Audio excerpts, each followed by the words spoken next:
Hello, all my VIPs. The other one I said, hey, A-listers. I used to say, hey, A-listers for my like beginning intro, but I say VIPs now. But y'all, anyways, we're starting off with one of my favorites episodes and whatnot, and we're doing chapter 3 for it, or episode 3, if you could say that. Baby, we start off with the creator just being all up in the mix, like, okay. They said, poor Ezra. He wants to punch Luca and shove him against the lockers and kiss him in equal measures. Oh, hey, that's kind of fun. That's kind of hot with it. Let's find out what fresh hell Captain Anderson has in store. Enjoy. Ooh, baby, you cure any depression I got. We love a boot camp. Bye, honeydew. Now I don't know when I'm gonna issue this one out. I'm actually doing it today. I just did chapter 1 and chapter 2, but we could do the recap, but I don't feel like it. I don't feel like recapping this shit. Let's just skip it. I'm sorry. I'm lazy. Hey, you can't blame me. Anyway, so I find myself in Captain Anderson's office once again. I wait in silence, surveying the room around me. It was notably clean and distinctly organized. Everything had a place, and not one item was out of place. I had an urge to reach out and move a teacup so that it was in a different place. Why would you do that? Like, why would you even feel like doing that shit? It was a delicate-looking teacup, most likely fine bone china, not the type of cup he could imagine Captain Anderson using, whatever that meant. It was such a contrast, a delicate, feminine-looking cup being used by such a hard character, someone so blunt and strong. He could not picture Captain Anderson drinking something such as tea. He obviously did. When I glance up, I see that Captain Luca is watching me. He calls him Luca now? Find my teacups fascinating, Jack Hurst. Captain Luca looks amused. Something in Captain Luca's eyes showed that he was, but that may be wishful thinking. How embarrassing. He caught me staring as I zoned out, listening to my inner monologue. Couldn't think of an excuse for my odd behavior. Not at all. I just thought I saw a spider crawling there. Captain Luca's hand darted out, impressing me with his reflexes. He snatched the cup off the saucer and glanced inside. Shaking his head, he put it back down, making sure that the handle was facing east, adjusting it minutely until he was satisfied. Oh my gosh. Hilarious. So, you said you had something to give to me? Stop it. Captain Lucas scrutinized Ezra, his eyes narrowing. As you know, we were the top of the leaderboard for the assault course. I gave the other 9 the rewards whilst you were occupied. You have been granted permission to have 2 photos of your loved ones. Oh. Being here has been harder than I imagined. Having photos of my loved ones would be amazing. God, this Brad is an open book, so easy to read. He couldn't even stop this smile that spread across his face at the news I gave him. Thank you. Oh, he like him being an open book, though. Don't complain, Mr. Luca. Don't complain. Anyway, when Ezra reached out and took the photos, his eyes locked into Captain Anderson's, happiness radiating from Ezra. Ooh. There goes his parents. His dad looks nothing like how I'd imagine. Then again, Aaron does look exactly like his mom. Like, he looks exactly like his mother. Because he's, Aaron Yeager looks exactly like his mama, Carla Yeager. So yeah, but the father, who's supposed to be Grisha, who is this man?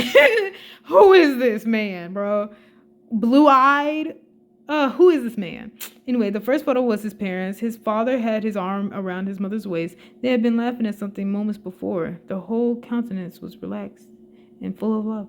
His heart ached to see them, to hug them, and apologize for taking them for granted.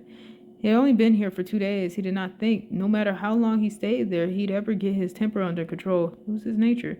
Fiery, passionate, headstrong when it came to something he believed in. However, being here had made him realize that he did take his family for granted, expecting them to do all his chores and feed him without so much as a thank you in return. He had failed to appreciate how amazing his family are, and just how lucky he was to have them. Some of the people at this camp had fallen in with the wrong crowd, had difficult upbringings, or even lost their parents. It made him realize he really should value what he has. True! Yeah, I like that! You realizing it. Hey, he looked at the second photo. Hey, it was taken the very night that he was arrested for losing his cool when some creep was coming onto his sister. They were on vacation in Paris. Yeah, so we finally get to see Mikasa and Armin. Yeah, and there he is, the original one, but we haven't got that hairstyle. We don't have that hairstyle. But anyways, his mother had taken it Aiden, Mia, and himself were standing in front of a huge fountain. Two friends were goofing around, pretending to fawn over him. Once again, his heart ached to see them. Oh. Yeah, me, Aiden, and Mia. Ezra did not notice the change in Luca, what was being distracted by the photos. However, Luca could not miss his own reaction to Ezra's joy. Ezra's face had lit up at the mention of his photos, his smile wide, his eyes crinkling at the corners as they shone with pure happiness. The color of Ezra's eyes, beyond anything Luca had ever seen before. The most wonderful eyes. Ooh, it knocked him for six. His own thoughts had taken him by utter surprise and overwhelmed him. Ooh. Luca's staring, he's swooning. He's swooned. I swear, it was as if Ezra radiated happiness, and the waves washed over everyone around him, causing them to be affected. Ezra looked stunning when he smiled so naturally and openly.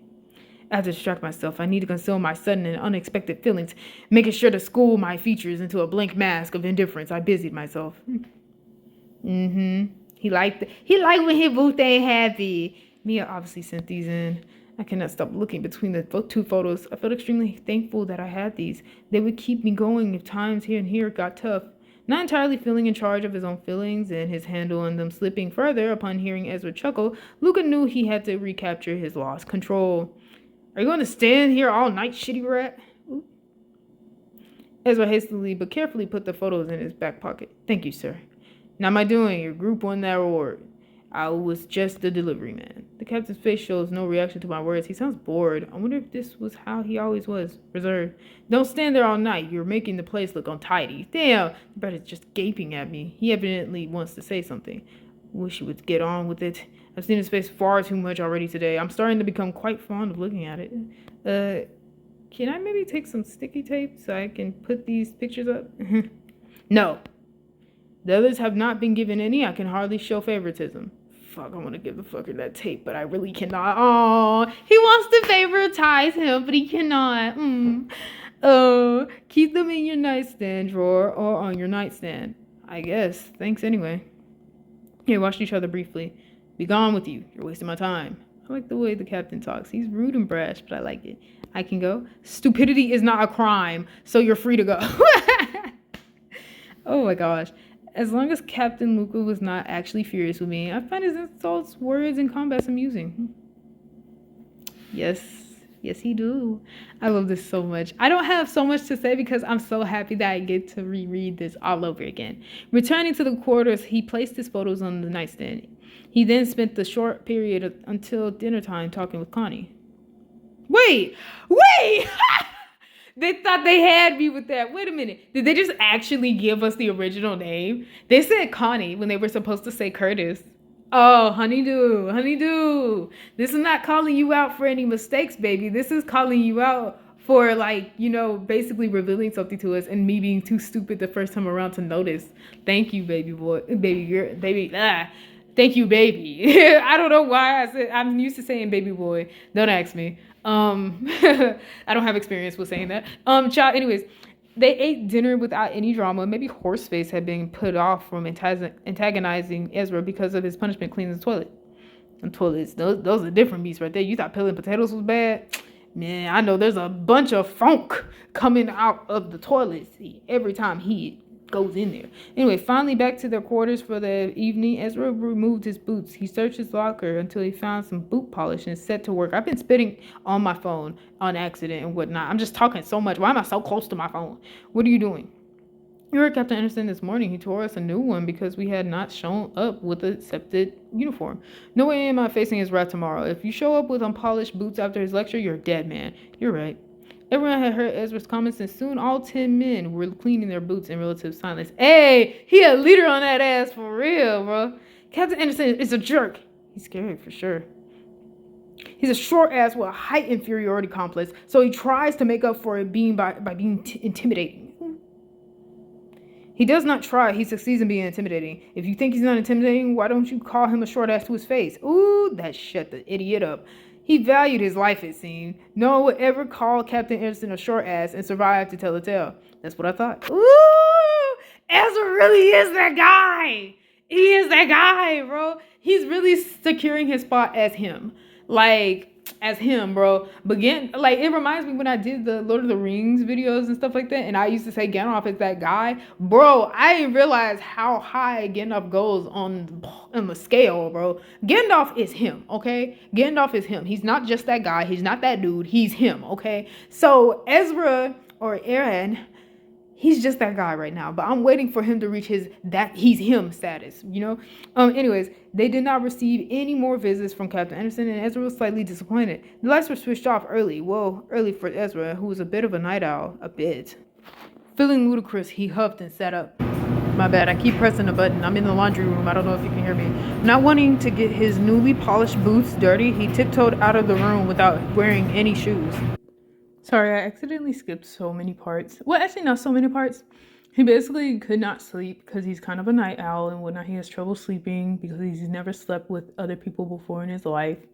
So he has to go outside and take a walk to try to tire himself out. So that's why he's outside right now at this park bench. Anyways, it had not taken long to reach the bench. I'm eating chocolate, by the way, too.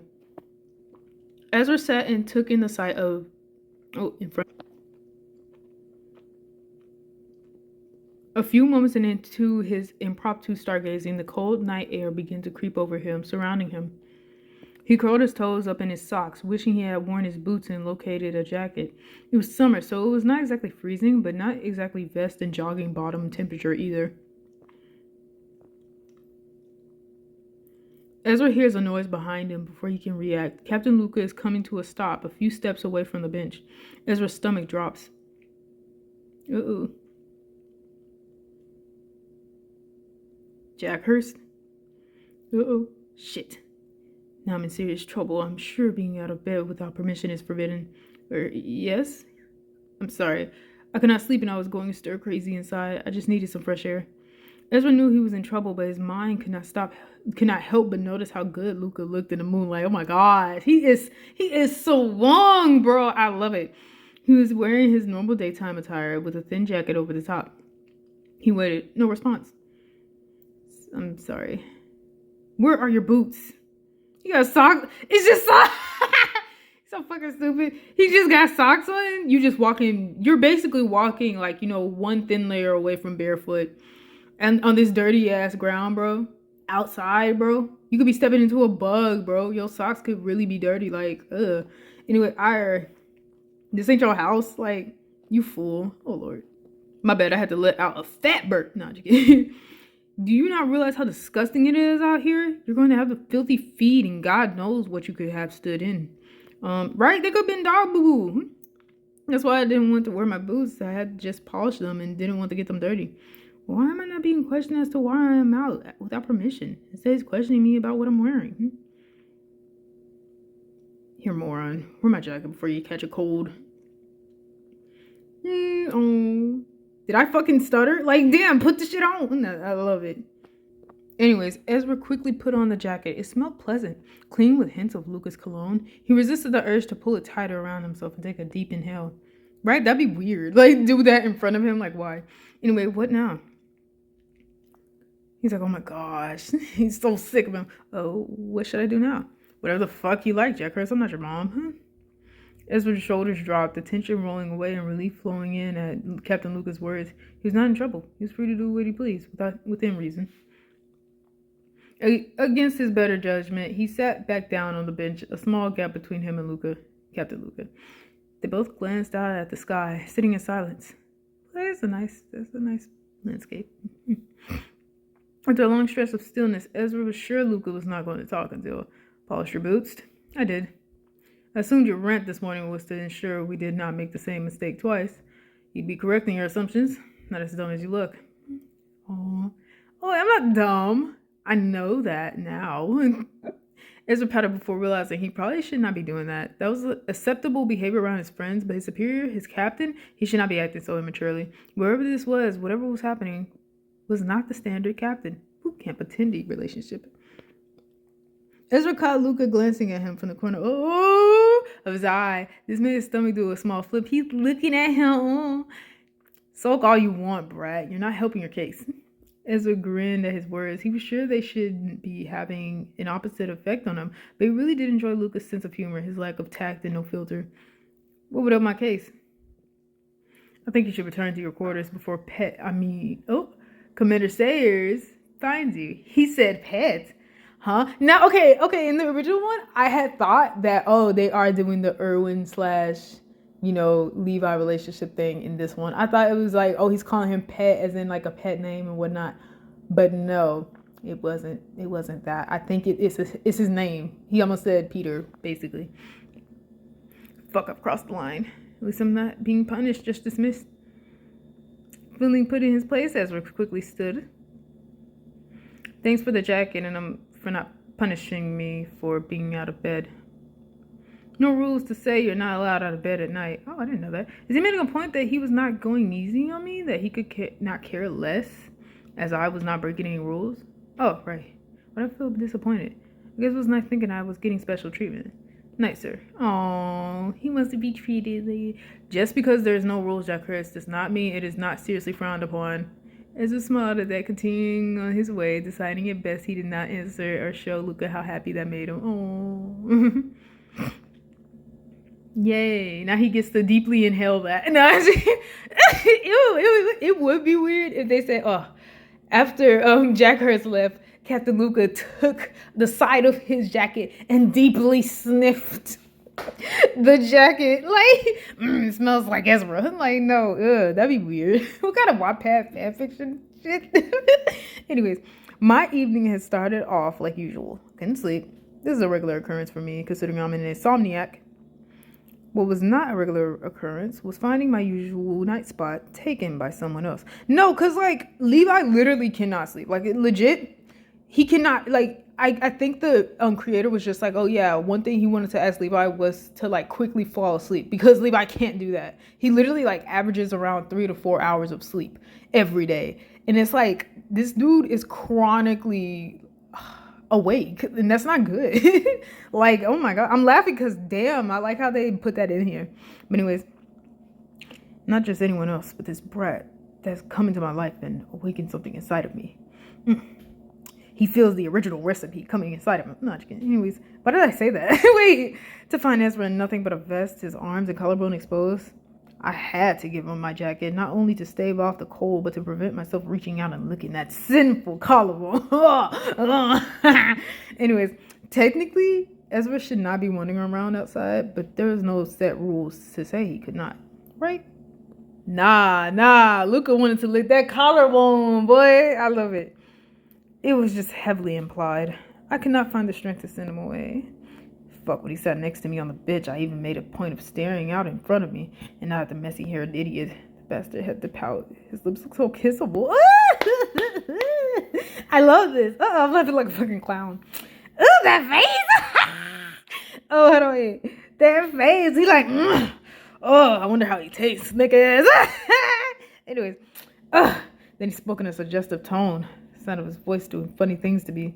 Shit, I'm in trouble. At least I sent him away. I'm not sure if I could be trusted around him for much longer. The fucker had the audacity to look forlorn when he was ordered to go. Why did I have to say something to reassure him? I've never cared what people thought of me before. Most people were idiots. But I find himself caring about what Ezra thinks of me? What? Oh. Me in general. Anyways, we're doing chapter 4 because I'm obsessed. Oh my gosh, you made it to the end of chapter 3. Well done. Hopefully chapter 4 will be posted soon. Let me know what you think of it so far. Thanks for reading. Thank you, Honeydew, for making this, baby. Child, I can't support you still. I'm sorry. I'm just chronically broke. I'm sorry. I don't know what to tell you. I just don't know what to tell you. This is very short. Chapter 3 complete. Replay, please. Or in chapter. Wait, the next 3 episodes were released in 1 hour and 30 minutes. If you like to support the author, you could read them now and save one past now. No, I will not do that. No, I'd rather wait. Right, sounds good. Once you tap the button below, we'll take you to the catalog so you browse more stories. Come back to see whether you can keep reading. Okay, so I have 2 hours and 33 minutes. This could be a short episode. So that'll be like the first three, and then that's the first three chapters of my favorite one. I don't have one favorite, I actually have three, but I'm gonna just say this one was my favorite because Bishop was reacting. A baby girl was reacting. On the other one though, I was pissed off, okay? And I'm gonna show you the other one. Let me go to the other one to show you. Hold on. Because I was so mad. Like, oh my gosh, bro. I was actually annoyed, bro. Oh God, I was annoyed, bro. Hold on. Damn, where it at? Hold on. Oh my gosh, where is it at? Am I passing it? Like, where is it? Hold on, wait. So I did pass it because I'm dumb. Anyways, Be My Escape. This shit. Oh my gosh. I literally put on Instagram that I needed the author to make more, right? And that was months before they actually made more, right? So when they had made more, right, I legit had already like gotten off of it because I gotten off an episode because I had a lot of work to do. And then they wanted to keep updating and shit. Like, I left off at a cliffhanger, okay? Chapter 17. And then I was just like, oh my gosh, is he gonna discover who the real person he's been talking to on the internet is? And then no, he didn't. I was so mad. I was pissed off. I would explain the whole story to you, but I'm not gonna do all that. I don't feel like it. This episode was basically catering to boot camp rather than the other ones, and I'm actually very glad that I did 3 chapters of it because I think about doing 3 chapters of Be My Escape when I have more tickets. I don't have anything right now, but y'all, anyway, that's gonna be the end for the video. That's the end for the video. Thank you for watching, you know, my 3rd chapter 1 for boot camp and whatnot. It was fun. I love it so much. And that's it. May peace be with you for an eternity.